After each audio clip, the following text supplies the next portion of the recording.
Nah, kasus hari ini itu ada 2 sisi, adalah pertama mengenai jaminan fidusia, kedua mengenai kedudukan berkuasa Bezit. Nah, tapi ini masalah tanah dan bangunan nih. Karena memang Bezit itu kan kalau benda bergerak susah sekali ya. Karena 1977 kan kita sudah lihat. Kita sempat juga bahas kemarin ada sita revindicatoir tuh, sita mengambil benda bergerak yang dipegang oleh pihak ketiga. Nah, kita hari ini akan membahas Bezit tapi dalam kaitannya dengan tanah dan bangunan, ya properti. Jadi itu yang utama, yang saya akan bahas utama. Yang setelah itu, kalau kita masih ada waktu, kita akan membahas mengenai jaminan fidusia, kasus mengenai jaminan fidusia. Nah, ini kan jaminan fidusia kan jaminan kebendaan juga, ya. Jadi berkaitan dengan apa pelajaran kita, apa yang kita mau pelajari terkait hukum benda, hukum properti, dan juga menarik karena putusannya baru tahun 2020 seingat saya, apa 2021 malah 2021 ya. Setelah putusan MK yang mereview Undang-Undang Jaminan Fidusia.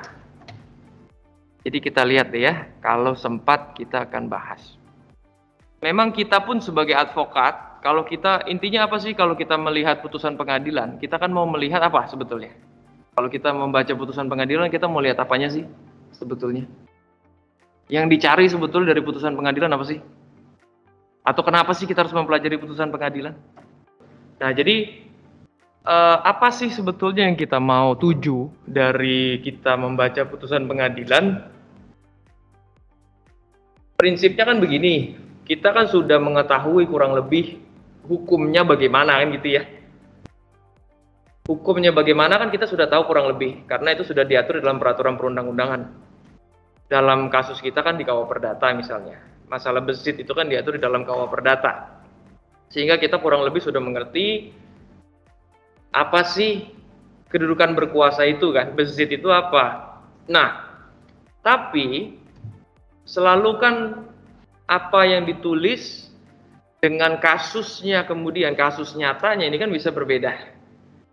Bisa banyak variabelnya tuh, banyak variasinya di dalam suatu kasus konkret. Dan di situ kemudian kita mulai melihat dan mau mempelajari bagaimana hakim, kan sebetulnya kita mau memahami hakim juga sih. Bagaimana hakim melihat suatu peristiwa hukum berdasarkan dasar hukum yang ada.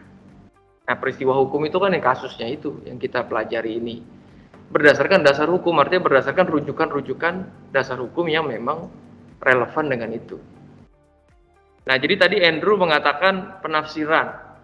Penafsiran itu artinya begini, kita juga mau melihat apakah pemahaman kita terhadap aspek hukum tertentu, norma hukum tertentu itu sejalan nggak dengan apa yang hakim pikirkan juga.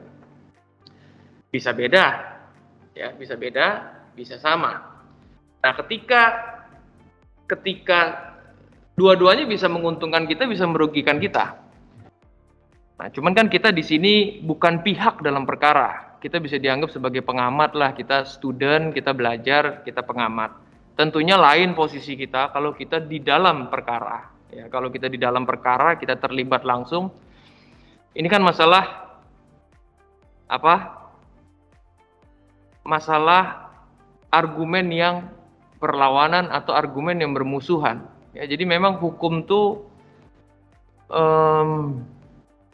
kalau advokat itu kan bisa terlibat dalam transaksi, bisa terlibat dalam litigasi. Ya, kalau dalam transaksi kan sebetulnya ini deal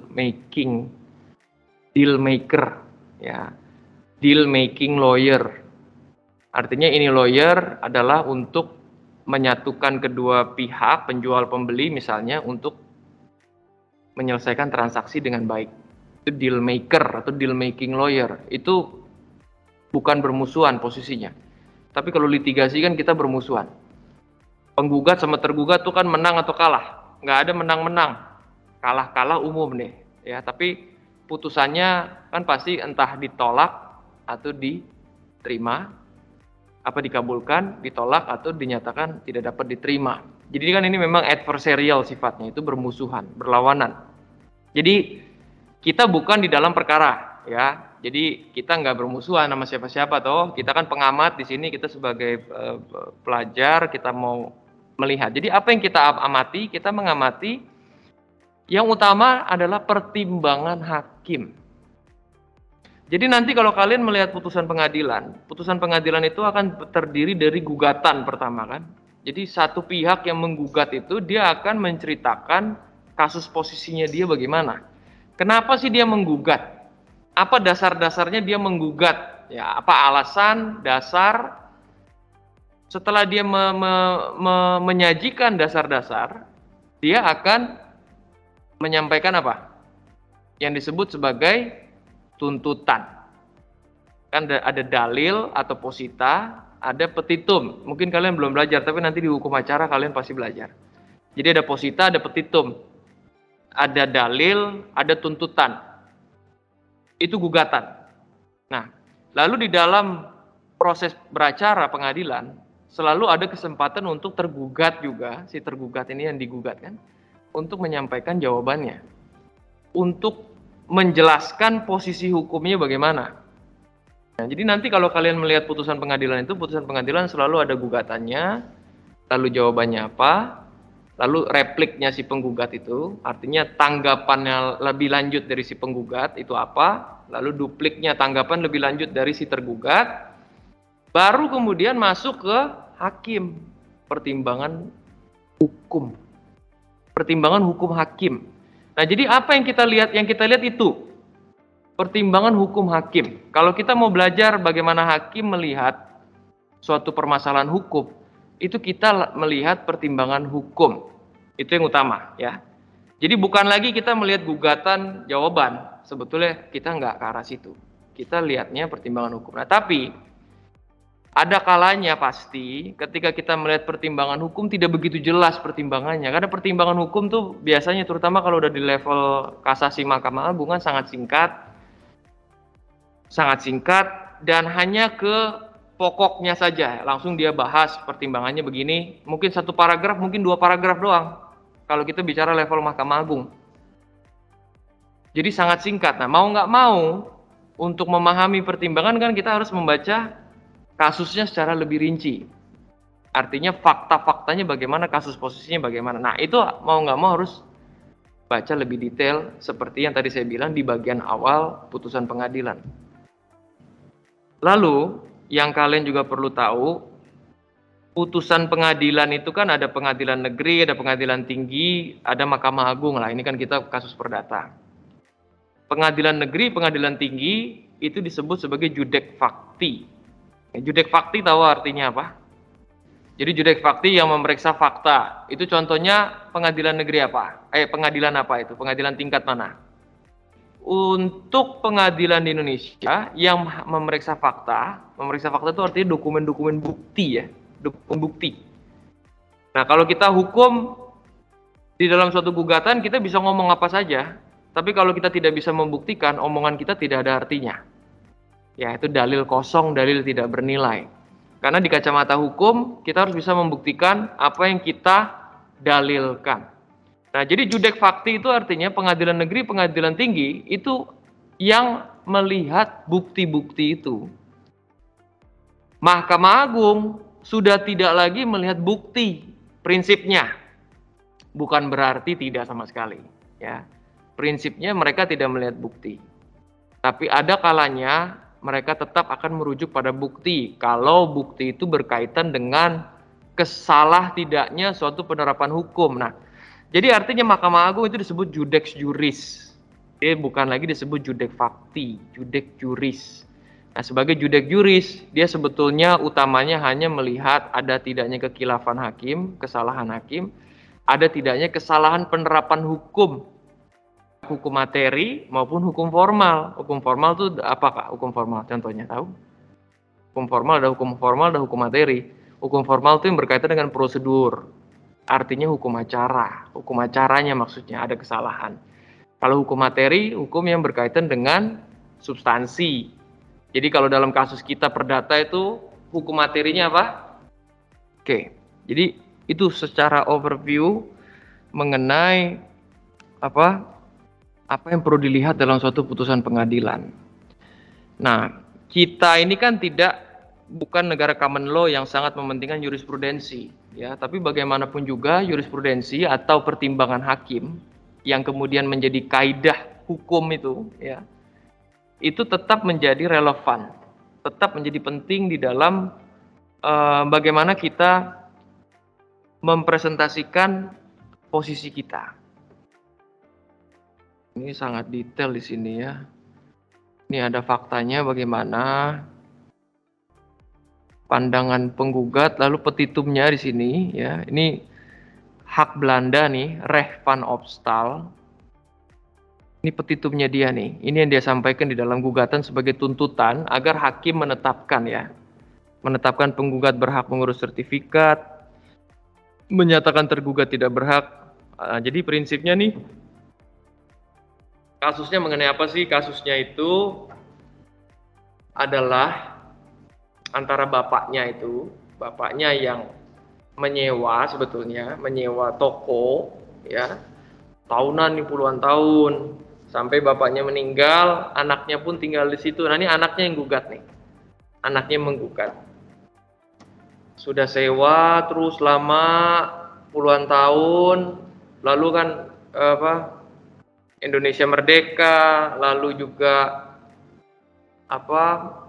ada hukum Undang-Undang Pokok Agraria di tahun 60. Lalu nanti kalau kalian belajar hukum agraria itu akan dijelaskan mengenai aturan konversi. Jadi 20 tahun itu hak-hak Belanda itu akan terkonversi, ada yang menjadi hak milik, ada yang menjadi hak guna bangunan ya. Jadi ada seperti eigendom, opstal, erfak itu akan terkonversi, ada yang menjadi hak milik, hak guna bangunan, hak guna usaha. Nah, ada juga nanti kita akan lihat suatu hukum yang mengatur apa yang terjadi dengan aset-aset eks kepemilikan orang Belanda setelah Indonesia merdeka gitu. Nah, digugat lah. Jadi dia sebetulnya menggugat, yang digugat ini wali kota Sabang. Artinya kan bisa dibilang kepala daerah yang digugat ya. Ini individu menggugat wali kota, mantep nggak dia? Pengadilan Negeri Sabang. Dia prinsipnya, jadi kita lihat di sini kan, dia mau mengurus sertifikat.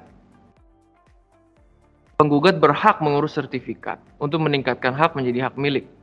Dasarnya adalah kedudukan berkuasa. Dia bezit, dia telah menguasai secara bertahun-tahun. Lalu menyatakan tergugat, artinya wali kota tidak ada dasar hukum untuk menguasai mengurus sertifikat. Nah, nanti dalam faktanya kalian akan temukan bahwa si tergugat, si wali kota itu sudah punya sertifikat hak pakai atas tanah itu. Menyatakan perbuatan tergugat adalah perbuatan melawan hukum. Menyatakan surat bukti hak apapun yang ada kaitan dengan toko tanah sengketa tidak sah karena cacat juridis. Nah, jadi itu prinsipnya apa yang sebetulnya disampaikan oleh penggugat. Nah, sekarang kita lihat dari sisi tergugat, ya, dari sisi tergugat ada dari sisi wali kota. Nah, di sini kan si tergugat langsung bilang, penggugat mengakui secara sendirinya jika penggugat hanyalah sebagai penyewa bukan pemilik, dan pemilik yang sah adalah pemerintah Kota Sabang. Tergugat mendalilkan bahwa penguasaan toko tersebut beralih kepada, nah inilah, ini ada orang Belanda di sini. Toko tersebut jelas kepemilikannya karena yang menguasai bukanlah orang yang memilikinya, dan yang memiliki tidak pernah mendaftarkan tanahnya kepada negara. Artinya ini intinya adalah ex Belanda ya, tanah ex orang Belanda. Nah, lalu di sini dia masukin peraturan Menteri Agraria. Jadi ini berkaitan, peraturan Menteri Agraria nomor 2 tahun 60 ini berkaitan dengan aturan konversi yang tadi saya sampaikan. Bahwa dengan adanya konversi, dia pun juga wajib mendaftarkan ke kantor pertanahan agar sertifikatnya itu terbit ya. Tergugat berpendapat bahwa, nah, dia juga ada gambar situasi. Gambar situasi itu si penggugat punya. Si penggugat punya gambar situasi. Jadi gambar situasi itu sekarang disebutnya surat ukur. Jadi kalau kita punya sertifikat tanah, itu ada surat ukur. diukur kan tanah kita, berapa meter persegi luasnya, utaranya berbatasan dengan apa, selatan berbatasan dengan apa, timur berbatasan dengan apa, barat berbatasan dengan apa, itu kurang lebih. Dulu dikenal sebagai gambar situasi. Jadi artinya bisa dikatakan bahwa kantor pertanahan tuh sempat mengukur tuh tempat yang dikuasai oleh si penggugat. Ya, ini banyak nih di kasus tanah soal gambar-gambar ini. Tergugat mendalilkan bahwa pasal 571 KUH Perdata ya. Hak opsal adalah suatu hak kebendaan yang untuk memiliki bangunan, pekerjaan atau tanaman atas tanah orang lain. Nah, ini kita lihat ya. Kalau 571 KUH Perdata itu sebetulnya mirip-mirip dengan definisi hak guna bangunan yang ada di Undang-Undang Pokok Agraria. Jadi memang untuk memiliki bangunan, nah, pekerjaan atau tanaman enggak. Kalau hak guna bangunan, memang untuk bangunan. Tapi ditulis juga atas tanah orang lain di Undang-Undang Pokok Agraria. Nanti kalian lihat ya. Jadi mirip-mirip, ada kemiripan. Sehingga dapat dikatakan hak opsal adalah hak sewa, bukan hak memiliki terhadap tanah maksudnya. Kalau bangunan kan untuk memiliki bangunan sebetulnya. Cuman di sini kelihatannya kurang lengkap deh ini. Ini 571 ini. Harusnya ada kata-kata sewa seingat saya. Oke. Nah, jadi kemudian ini disajikan mengenai bezit untuk merefresh apa yang kita sudah pelajari sebelumnya. Bezit itu apa sih? Bagaimana memperolehnya dan lain-lain. Saya tidak bahas saat ini ya. Jadi nanti kalian bisa pelajari sendiri. Nah, dia juga minta agar karena dia sudah menguasai secara puluhan tahun untuk memperoleh kepemilikan dengan jalannya lewat waktu daluarsa. Berdasarkan fakta memang tergugat sudah menduduki tanah tersebut selama lebih, ini penggugat ya. Memang penggugat memiliki hak gugat untuk mempertahankan bezitnya. Nah, lalu majelis hakim mulai masuk dalam pertimbangan majelis hakim nih mempertanyakan, dia membuat sendiri. Nah, ini kadang-kadang hakim begini. Kadang-kadang dia membuat pertanyaan terhadap gugatan dan jawaban. Apakah terhadap tanah dan toko yang diperkarakan adalah tanah RVO, Rehvan Opstal ya, yang dimiliki oleh ayah penggugat? Apakah penggugat berhak mengurus sertifikat untuk meningkatkan hak menjadi hak milik? Ya. Apakah perbuatan tergugat wali kota yang telah mengklaim atau mengubah hak atas toko adalah sebagai perbuatan melawan hukum? Apakah surat bukti hak yang ada kaitan dengan toko atas nama tergugat tidak sah karena cacat yuridis? Nah, surat bukti haknya itu sebetulnya sertifikat. Nah, di sini coba kita langsung lihat putusannya ya. Jadi ada kasasi, ya. Saya udah kasih putusan kasasi, ada putusan pengadilan tinggi nih, ya. Ini pengadilan tinggi Banda Aceh, ini Sabang di Aceh nih. Lalu pengadilan negerinya nih, ini pengadilan negerinya. Nah, tentunya tadi kita sudah lihat bahwa judek fakti itu adalah pengadilan negeri dan pengadilan tinggi. Jadi kalau kalian mau melihat pertimbangan hakim paling lengkap dan mau melihat bagaimana hakim menilai bukti-bukti yang disajikan di dalam persidangan, itu kalian harus membaca putusan pengadilan negeri. Ya. Nih, tentang pertimbangan hukum. Jadi di bagian ini, inilah baru dimulai apa? Aduh, nggak bisa diinin. Pertimbangan utamanya gitu loh. Maksudnya inilah yang kita harus lihat, pertimbangan hukum. Nah, kalau kalian lihat di sini, ini kan udah lebih dari separuh ya. Lebih dari separuh. Jadi di atas itu, di atas terus itu adalah gugatan dan jawab menjawab. Termasuk saksi. Jadi saksi-saksi nih, saksi tahu apa bahwa toko itu terletak di jalan, itu semua ditulis di dalam putusan. Nah, ini ada ahli dia. Ahli itu. Ya. Jadi apa yang dibilang oleh ahli ini juga bisa kita ambil sebagai rujukan. Ya, rujukan dalam suatu perkara. Nah, di sini juga ada bukti-bukti ya. Kita bisa melihat nih bukti-buktinya apa saja yang disajikan oleh penggugat maupun yang disajikan oleh tergugat. Nah, lalu ketika kita melihat pertimbangan hukum, selalu yang diperiksa oleh hakim itu formalitas dulu sebelum masuk substansi. Formalitas artinya ada cacat prosedur atau tidak, sebelum dia periksa pokok perkara. Ya. Nah, makanya dalam eksepsi itu kan tangkisan. Tangkisan artinya si tergugat yang digugat, si wali kota ini, dia bisa menangkis. Misalnya apa? Salah pihak. Bukan saya yang harusnya digugat, harusnya orang lain. Atau gugatanmu kurang pihak. Harusnya selain saya harus ada orang lain yang digugat. Ya, nanti macam-macam nih. Variasinya macam-macam, nanti kalian akan pelajari. Di dalam hukum acara perdata ya. Iya, di sini langsung dipertimbangkan bahwa eksepsi yang diajukan itu lebih kepada pokok perkara katanya. Jadi dia langsung tidak dipertimbangkan, dia langsung masuk ke pokok perkara si hakim. Ya. Maka itu kita langsung masuk pokok perkara. Si hakim cerita lagi nih, sedikit-sedikit. Apa sih yang menjadi dasar si penggugat? Lalu apa yang dikatakan oleh tergugat? Ini kan kalau kita lihat ya, bahwa perlu tergugat jelaskan. Kadang hakim begitu, kadang juga enggak.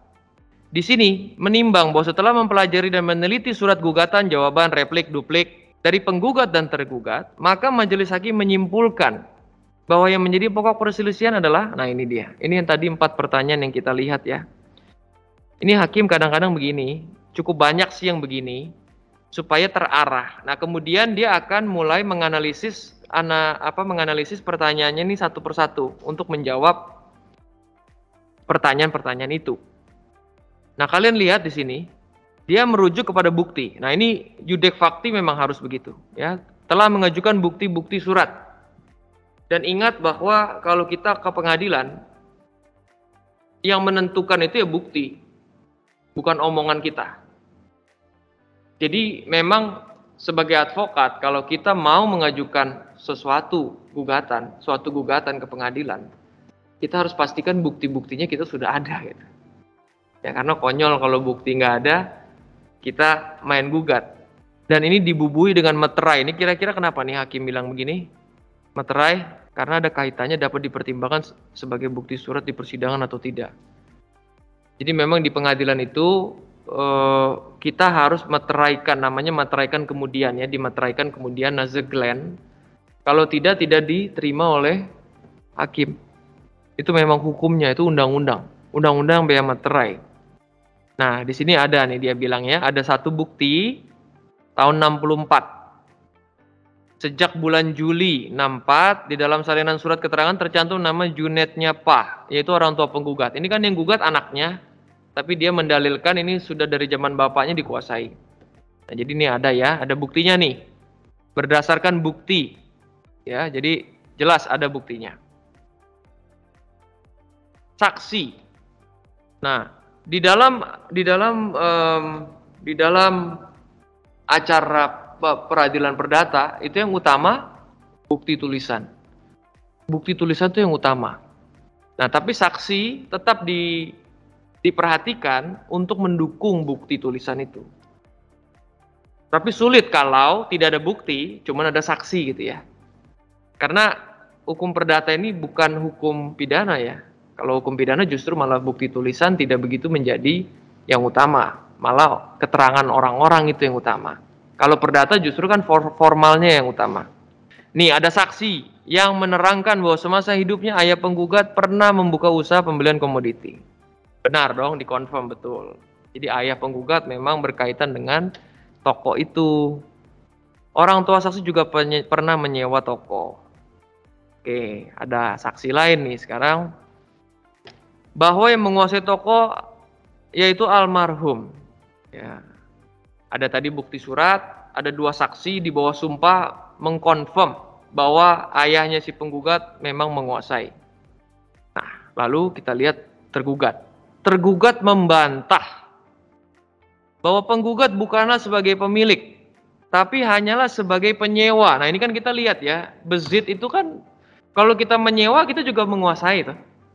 Ya, meskipun kita bukan pemilik, Tapi kita juga menguasai. Kita pemilik belum tentu menguasai malah, karena kalau kita memiliki suatu barang, barang itu kita sewakan, kan dikuasai oleh pihak lain, tapi kepemilikannya masih di kita. Ini kasus yang ini sebetulnya kayak itu sebetulnya intinya. Pihak yang menguasai merasa memiliki jadinya. Ya ini mungkin juga karena dia sudah lama sekali masalahnya menguasai ya. Dan ini peninggalan Belanda. Di Jakarta pun ini juga terjadi yang seperti ini. Karena yang pihak yang menguasai, yang membayar retribusi, itu merasa kemudian dia sudah memilikinya. Bahkan saya dulu pernah mengalami suatu kasus, di mana ada kasusnya begini ceritanya. Ada satu keluarga kayaknya, mungkin kakak adik gitu ya. Kakak adik, lalu kakaknya atau adiknya itu butuh pembiayaan, ya. Dia mau butuh pembiayaan dari bank, lalu dia minta kakaknya untuk kasih dong sertifikat supaya sertifikatnya bisa dijaminkan ke bank lah, kurang lebih begitu. Dikasihlah sama kakaknya kan, namanya juga ngebantuin adiknya, ditandatangani semua sampai lunas akhirnya semua. Nah, ketika sudah lunas kan seharusnya dikembalikan semua ya, sertifikat juga dikembalikan oleh adiknya ini kepada si kakak. Nggak mau dikembalikan, nggak dikembalikan, malah lalu adiknya ini meninggal, tinggal istri sama anak-anaknya kan, istri sama anak-anaknya, karena si adiknya tuh laki meninggal, malah istri dan anak-anaknya menggugat si keluarga kakak, mengklaim bahwa tanah ini tuh udah menjadi miliknya si keluarganya adik gitu. Jadi ada loh yang kayak gitu loh. Konyol ya kalau kita pikir-pikir ya. Tapi itu betul-betul terjadi. Nah, sebetulnya kan dasar hukumnya nggak ada. Bagaimana bisa si istri dan anak-anaknya adik itu mengklaim jelas-jelas bukan punya dia, jelas-jelas ini cuman untuk jaminan ya. Tapi dia bisa ini. Akhirnya kan kalah, udah jelas kalah dan selesai akhirnya. Cuman hal-hal seperti itu bisa terjadi nih juga, kita kadang-kadang ketawa-ketawa sendiri gitu ngelihatnya ya. Nah, berdasarkan fakta di persidangan ya, si hakim nih fakta. Jadi artinya kita boleh ngomong apapun, tapi kalau kita nggak bisa buktikan itu tidak terbukti. Nah, fakta dan alasan tersebut majelis hakim dapat menyimpulkan bahwa dalam posita tersebut penggugat telah menyatakan bahwa orang tua penggugat menyewa bla bla bla ya, terus tidak pernah menyinggung bahwa toko adalah milik. Namun penggugat hanya memohon dalam petitumnya agar majelis menyatakan bahwa tanah adalah tanah RVO yang dimiliki oleh Junet. Oke. Bukti yang tadi nih, surat keterangan dikeluarkan untuk mengutip sewa yaitu orang tua penggugat. Ini tadi bukti surat yang kita lihat di atas. Majelis akan mempertimbangkan secara yuridis dan argumentatif terhadap perkara ini bahwa penggugat telah menguasai besitter ya objek perkara sejak tahun 64 sampai sekarang, dan jika dihitung telah menguasai objek perkara 50 tahun tuh. Dan ini memang yang menarik, ini dalam perkara ini dia tidak pernah diperingati. Makanya jadi kita orang hukum, kita harus tahu kalau kita memiliki sesuatu, ada pihak lain yang menguasai, kita nggak boleh diamkan. Kalau kita diamkan, kita dianggap melepaskan hak untuk mengklaim. Jadi kalau kita tahu nih kita punya kepemilikan, lalu dikuasai oleh orang lain, dan kita diamkan, kita tidak lakukan tindakan-tindakan hukum, itu kita bisa dianggap melepaskan hak untuk mengklaim kepemilikan kita. Makanya itu bezit kemudian bisa menjadi owner. Makanya selalu kalau dalam konsep kedudukan berkuasa, itu selalu harus dilihat juga, ada nggak gangguan dari pihak lain selama dia menguasai benda tersebut ya. Nah di sini nggak ada sebetulnya, makanya hakim nih sempat mempertimbangkan ini, tapi nanti kita lihat dia akan berubah. Nah 1977 disebut, lalu dia menegaskan mengenai bezit itu apa. Nah ini kita pelajari sebetulnya. Nah jadi apa yang kita pelajari dipertimbangkan oleh hakim nih. Nah kalian bisa baca ya. Nah saya nggak akan satu persatu di sini ya. Penguasaan terhadap benda tidak bergerak apabila telah melampaui tenggang waktu 20 tahun atau 30 tahun, maka undang-undang menentukan bahwa penguasaan berubah menjadi hak milik karena daluarsa 20-30. Faktanya tadi dia 50. Jadi sudah kan udah nggak ada keraguan bagi si hakim. 20-30 ini angkanya dari mana? Ada di KUH Perdata. Kalau nggak salah saya udah pernah bahas ya. Udah kan ya? Ada di KUH Perdata, ada juga di sekarang tuh di PP 24/1997. Mirip-mirip. Jadi hukum tanah kita tidak mengakui acquisitive area ring seperti yang disebut di sini, tapi pada akhirnya di tahun 97 diatur juga. Nah, di sini disebutkan apa yang ada yang iktikat baik, ada yang tidak iktikat baik. Ya, si hakim menjelaskan loh ini pertimbangan hakim. Ini bukan gugatan atau jawaban ini pertimbangan hakim. 538, penguasaan atas suatu benda diperoleh dengan cara bla bla bla nih. Kata menempatkan adalah kata benda. Hakim nih yang tulis. 538 dapat diperinci dengan cara memperoleh penguasaan. Terus, nah ini bagus nih kalian baca.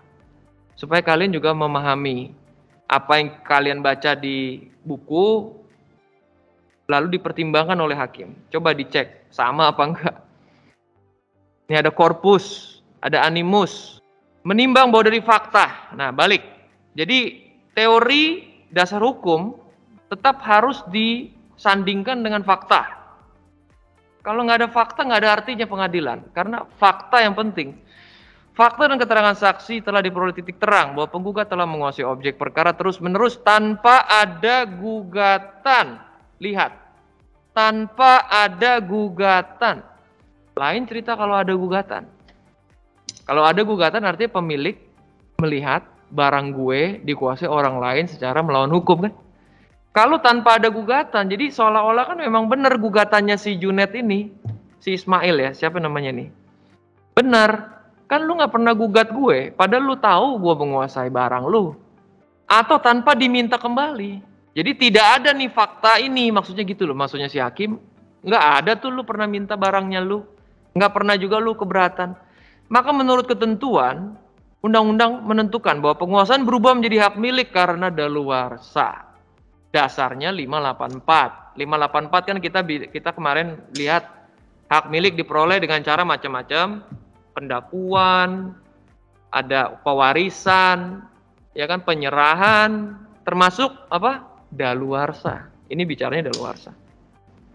Karena takut dikuasai, maka terdakwa dapat ditingkatkan haknya. Jadi intinya hakim menganggap Anda beziter yang berhak mendapat hak milik. Itu prinsipnya hakim ya.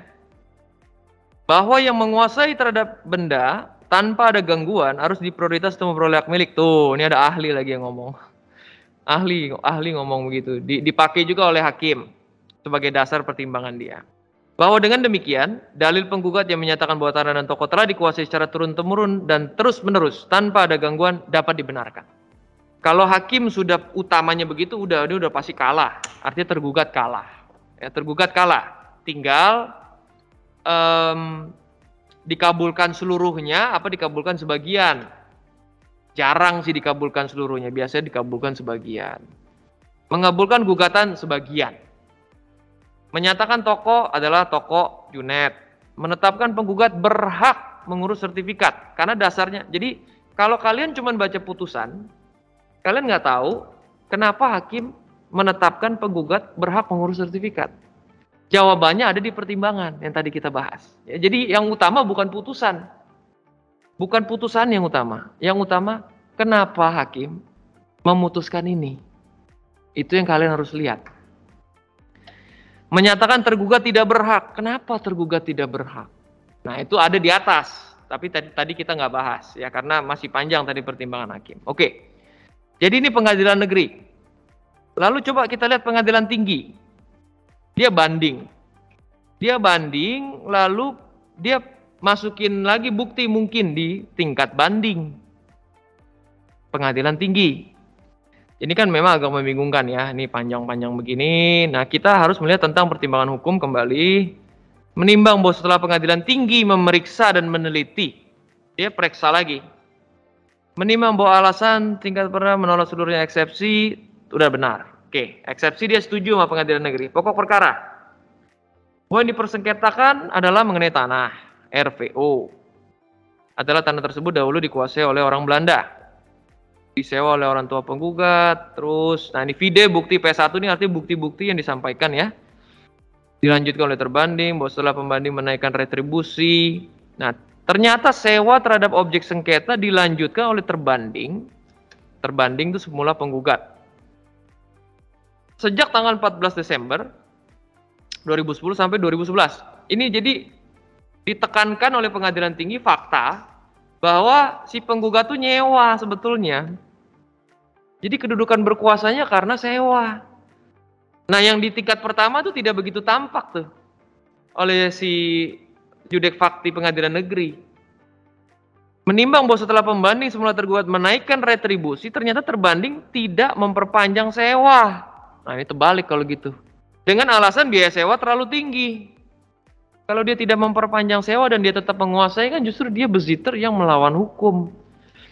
Menimbang bahwa akan tetapi objek sengketa tersebut tidak pernah diajukan pemilikannya oleh orang tua terbanding semula penggugat. Bahwa menurut peraturan pemerintah pengganti undang-undang, nah ini nih kuncinya nih. Perpu nomor 3 tahun 60 tentang penguasaan benda-benda tetap milik perorangan warga negara Belanda yang diberi kesempatan pada warga negara Indonesia yang menguasai tanah eks orang Belanda.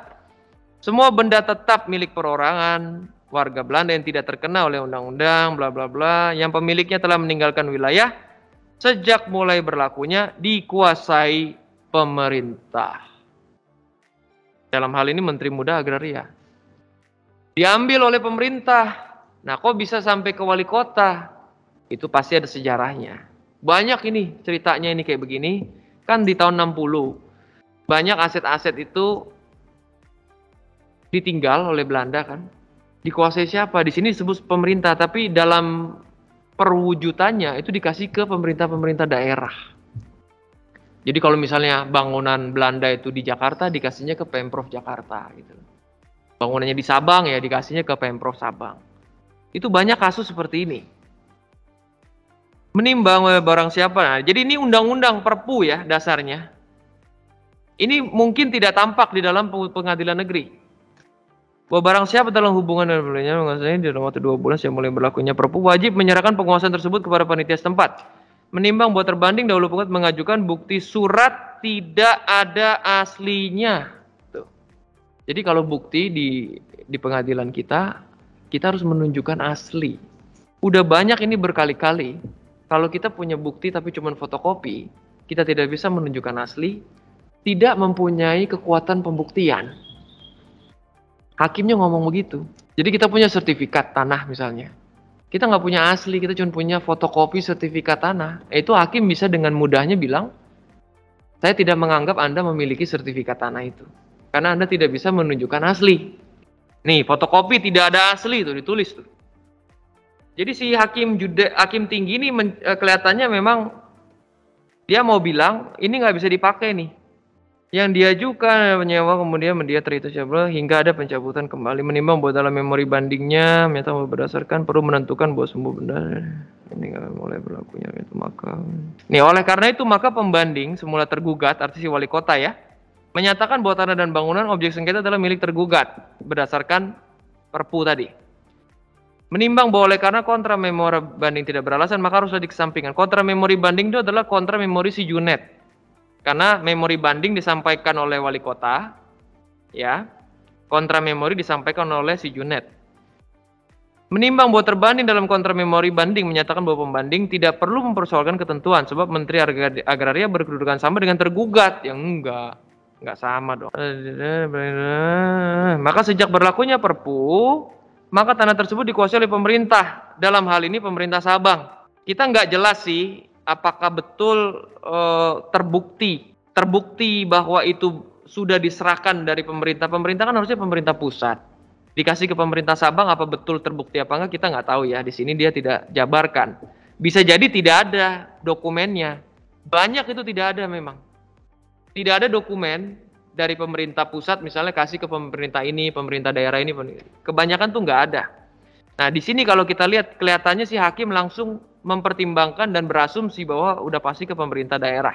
Di samping, nah ini, bahwa bukti P2 yang diajukan oleh terbanding, di samping tidak ada asli, Bukti tersebut masih bersifat permohonan dan belum ada hasil. Kita lihat itu apa. Gambar situasi. Ternyata gambar situasi yang digadang-gadangin si penggugat sejak awal itu ternyata cuma fotokopi. Maksudnya hakim bilang tidak ada follow up-nya, itu karena kalau gambar situasi harusnya dilanjutkan ke sertifikat tanah.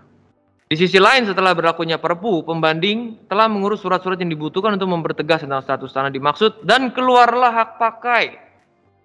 Tuh, si pemerintah Kota Sabangnya udah punya sertifikat hak pakai. Masa sertifikat dikalahkan sama kedudukan berkuasa? Aneh kan? Kalau kita pemegang sertifikat gimana rasanya? Coba. Kita pemegang sertifikat, ya. Tiba-tiba ada yang gugat mengklaim udah menduduki tanah kita 50 tahun lebih gitu. Kok sertifikat bisa terbit? Kan sertifikat juga terbit kalau kita yang kuasai. Menimbang bahwa dengan pertimbangan, milik Junet harus ditolak. Jadi RVO ini harus ditolak. Menimbang boleh karena objek sengketa bukan milik, terbalik ya. Jadi pengadilan kita seperti ini ya. Bisa berubah langsung bertolak belakang. Yang awalnya mengabulkan, di sini menolak. Nah, tapi memang kita bisa lihat ya, pengadilan negeri tidak merujuk ke Perpu. Pengadilan tinggi merujuk ke sini. Jadi langsung berubah analisisnya, ngerti ya? Makanya memang kita harus hati-hati analisis. Analisis kita harus hati-hati memang loh. Pengetahuan hukum, memastikan fakta tuh harus benar-benar hati-hati loh. Karena satu dokumen aja, ini kan satu dokumen aja, peraturan pemerintah pengganti undang-undang. Tidak dipertimbangkan sebelumnya. Jadi lewat oleh si judek fakti negeri ini terlewat. Bukan sengaja, tidak sengaja pasti. Nah, tapi judek fakti hakim tinggi tidak terlewat nih. Tapi karena satu Perpu berubah langsung analisis hukum. Analisis hukum berubah, kesimpulan berubah. Kan premis mayor, premis minor, kesimpulan. Berubah langsung. Menimbang boleh karena telah mengurus surat-surat, jadi dibenarkan sekarang si wali kota ya. Maka putusan tidak bisa dipertahankan lagi, putusan pengadilan negeri sehingga harus dibatalkan. Mengadili, membatalkan. Ya. Ini bagus sih pertimbangannya. Maksudnya ini pertimbangan dengan pertimbangan hukum yang masuk akal. Ya, karena ada juga pertimbangan-pertimbangan yang ngaco, ada juga. Kita lihat kasasi, naik kasasi si Junet. Dahulu penggugat terbanding sebagai pemohon kasasi. Lalu wali kota Sabang sebagai termohon. Udah, ini diulang aja semua. Tidak begitu penting. Apa yang penting kalau kalian lihat putusan Mahkamah Agung? Yang ini nih, menimbang bahwa terhadap alasan-alasan tersebut MA berpendapat. Nah, ini nih yang penting. Bahwa alasan tersebut tidak dapat dibenarkan. Oleh karena setelah memeriksa secara saksama memori kasasi, artinya Junet punya, dihubungkan dengan pertimbangan judek fakti, dalam hal ini pengadilan tinggi. Pengadilan tinggi memeriksa fakta masih ya. Pengadilan tinggi yang bilang tadi, buktinya Junet 2 kan, surat keterangan sama gambar situasi, tidak ada asli. Ingat ya tadi ya. Pengadilan tinggi bilang tidak ada asli. Dirujuk nih sama MA. Tidak salah menerapkan hukum. Dengan pertimbangan begini. Ketika penggugat menguasai objek, status tanah dan bangunan telah menjadi milik negara. Sehingga terbitnya sertifikat hak pakai adalah sah. Jadi Perpu tahun 60 itu kan tadi bilang kalau ada aset-aset Belanda yang ditinggalkan, itu menjadi aset pemerintah. Dalam hal ini pemerintah Kota Sabang. Jadi kan kita bisa melihat bahwa memang kasusnya itu yang menyewakan kan orang Belanda awalnya. Si bapaknya Junet itu sewa. Terus turun. Mungkin Junet nggak menyadari setelah itu kan ada Perpu ini. Berubah menjadi dimiliki oleh pemerintah. Dia mungkin nggak sadari. Jadi dia hanya mengklaim intinya dari kedudukan berkuasa. Tidak ada pemiliknya lagi sekarang. Belandanya udah pergi. Jadi saya sebagai pihak yang menguasai, saya berhak. Dia mungkin tidak menyadari bahwa di tengah-tengah itu ada Perpu, di mana Perpu bilang kepemilikan si Belanda berubah menjadi kepemilikan. Jadi pemilik versus bezitter ya ini. Kepemilikan si Kota Sabang ini karena undang-undang. dia tidak lakukan tindakan tertentu sebetulnya. Dia tidak beli, dia tidak terima hibah, ya, karena undang-undang. Udah nggak bisa dilawan. Artinya sudah jelas bahwa meskipun Anda berziter, pemiliknya ada. Kalau pemiliknya tidak ada, Anda bisa klaim sebagai pemilik. Tapi kalau pemiliknya ada, ya Anda nggak bisa klaim sebagai pemilik. Bahwa ketika penggugat, bahwa berdasarkan Undang-Undang 360, tanah aku dikuasai oleh pemerintah yang akhirnya keluar hak pakai. Menimbang bahwa berdasarkan pertimbangan di atas ternyata putusan pengadilan tinggi tidak bertentangan, maka itu permohonan kasasi ditolak.